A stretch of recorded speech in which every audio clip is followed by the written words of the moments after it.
सच्चिदानन्दरूपाय विश्वभूतिपत्यादिहेतवे तापत्रय विनाशाय श्रीकृष्णाय वयं नुमः। श्रीमद्भागवत महापुराण दशम स्कंध पूर्वार्ध अध्याय 18 प्रलंबासुरोद्धार।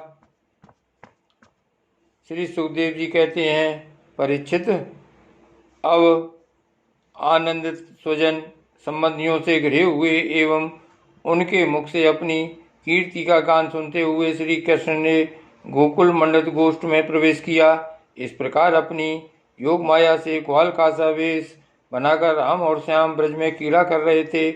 उन दोनों ग्रीष्म ऋतु थी। यह शरीर धारियों को बहुत प्रिय नहीं है, परंतु वृंदावन के स्वाभाविक गुणों से वहाँ बसंत की ही छटा छटक रही थी। इसका कारण था वृंदावन में परम मधुर भगवान श्याम सुंदर श्री कृष्ण और बलराम जी निवास जो करते थे।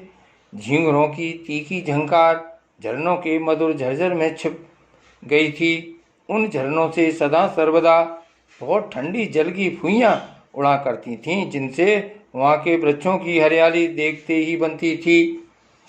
जिधर देखिए हरी हरी धूप से पृथ्वी हरी हरी हो रही है। नदी सरोवर एवं झरनों की लहरों का स्पर्श करके जो वायु बहती थी, उसमें लाल पीले नीले तुरत के खिले हुए, देर के खिले हुए, कलहार, उत्पल आदि अनेकों प्रकार के कमलों का पराग मिला हुआ होता था। इस शीतल मंद और सुगंध वायु के कारण वनवासियों को गर्मी का किसी प्रकार का क्लेश नहीं सहना पड़ता था। न दावाग्नि का ताप लगता था और न तो सूर्य का घाम ही। नदियों में अगाध जल भरा हुआ था। बड़ी बड़ी लहरें उनके तटों को चूम जाया करती थीं। वे उनके पुलनों से टकराती और उन्हें स्वच्छ बना जाती।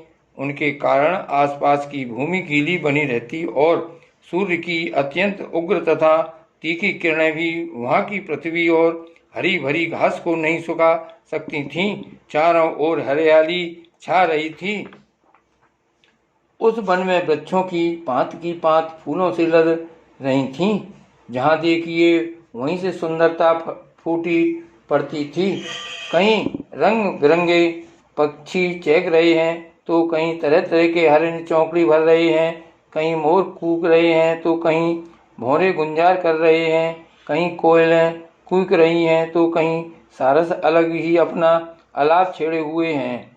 ऐसा वन देखकर श्याम सुंदर श्री कृष्ण और गौर सुंदर बलराम जी ने उसमें विहार करने की इच्छा की। आगे आगे गौएं चलीं, पीछे पीछे ग्वाल वाल और बीच में अपने बड़े भाई के साथ बांसुरी बजाते हुए श्री कृष्ण।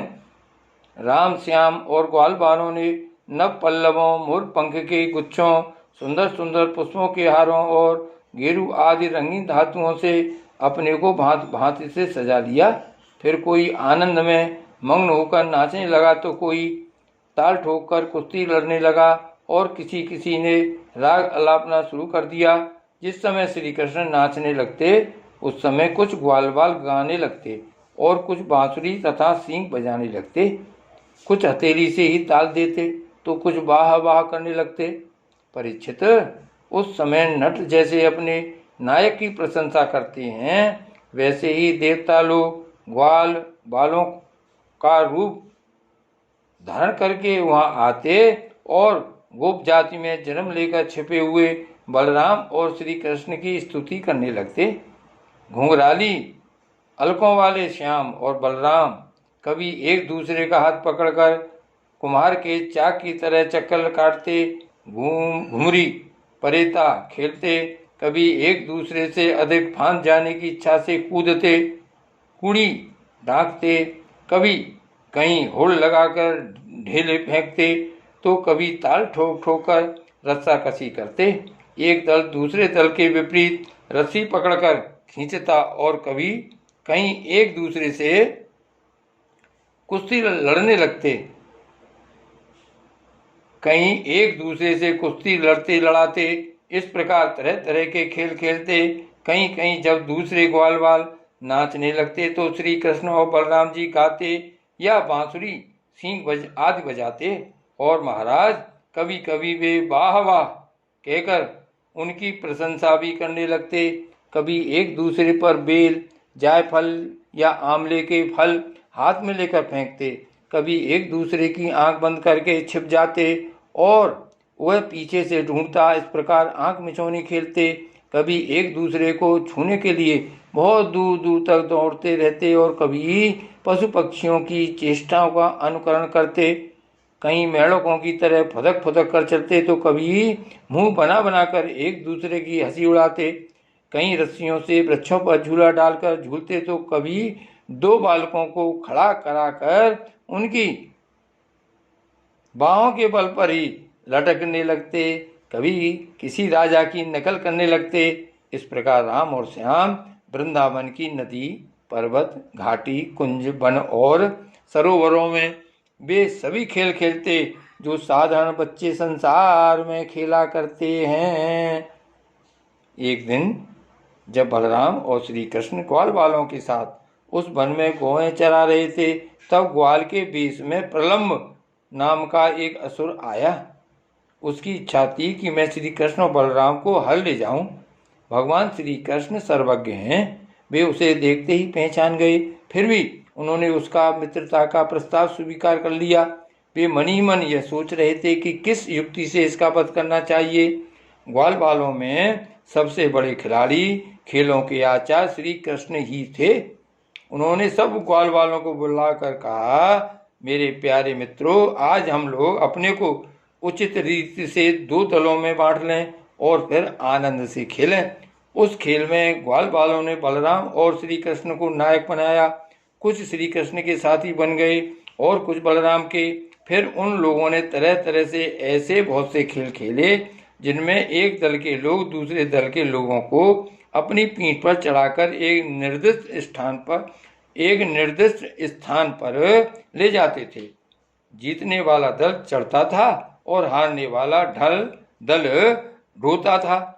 इस प्रकार एक दूसरे की पीठ पर चढ़ते चढ़ाते श्री कृष्ण आदि ग्वाल बाल गौएं चराते हुए भांडीर नामक बट के पास पहुंच गए। परीक्षित, एक बार बलराम जी के दल वाले श्रीदामा, वृषभ आदि ग्वाल बालों ने खेल में बाजी मार ली। तब श्री कृष्ण आदि उन्हें अपनी पीठ पर चढ़ाकर ढोने लगे। हारे हुए श्री कृष्ण ने श्रीदामा को अपनी पीठ पर चढ़ाया, भद्रसेन ने वृषभ को और प्रलम्ब ने बलराम जी को। दानव पुंगव प्रलम्ब ने देखा कि श्री कृष्ण तो बड़े बलवान हैं, उन्हें मैं नहीं हरा सकूंगा, अतः वह उन्हीं के पक्ष में हो गया और बलराम जी को लेकर फुर्ती से भाग चला और पीठ पर से उतारने के लिए जो स्थान नियत था उससे आगे निकल गया। बलराम जी बड़े भारी पर्वत के समान बोझ वाले थे, उनको लेकर प्रलंबासुर दूर तक न जा सका। उसकी चाल रुक गई। तब उसने अपना स्वाभाविक दैत्य रूप धारण कर लिया। उसके काले शरीर पर सोने के गहने चमक रहे थे और गौर सुंदर बलराम जी को धारण करने के कारण उसकी ऐसी शोभा हो रही थी मानो बिजली से युक्त काला बादल चंद्रमा को धारण किए हुए हो। उसकी आंखें आग की तरह धड़क रही थीं और डालें भौं तक पहुंची हुई बड़ी भयावनी थीं। उसके लाल लाल बाल इस तरह बिखर रहे थे मानो आग की लपटें उठ रही हों। उसके हाथ और पांवों में कड़े, सिर पर मुकुट और कानों में कुंडल थे। उनकी कांति से वह बड़ा अद्भुत लग रहा था। उस भयानक दैत्य को बड़े वेग से आकाश में जाते देख पहले तो बलराम जी कुछ घबरा से गए, परंतु दूसरे क्षण अपने स्वरूप की याद आते ही उनका भय जाता रहा। बलराम जी ने देखा कि जैसे चोर किसी का धन चुरा कर ले जाए, वैसे ही यह शत्रु मुझे चुराकर आकाश मार्ग से लिए जा रहा है। उस समय जैसे इंद्र ने पर्वतों पर वज्र चलाया था, वैसे ही उन्होंने क्रोध करके उसके सिर पर एक घूंसा कसकर जमाया। घूंसा लगना था कि उसका सिर चूर चूर हो गया। वह मुंह से खून उगलने लगा, चेतना जाती रही और बड़ा भयंकर शब्द करता हुआ इंद्र के द्वारा वज्र से मारे हुए पर्वत के समान वह उसी समय प्राणहीन होकर पृथ्वी पर गिर पड़ा। बलराम जी परम बलशाली थे। जब ग्वाल वालों ने देखा कि उन्होंने प्रलंबासुर को मार डाला तब उनके आश्चर्य की सीमा न रही। वे बार बार बाह बाह करने लगे। ग्वाल वालों का चित्त प्रेम से विभल हो गया।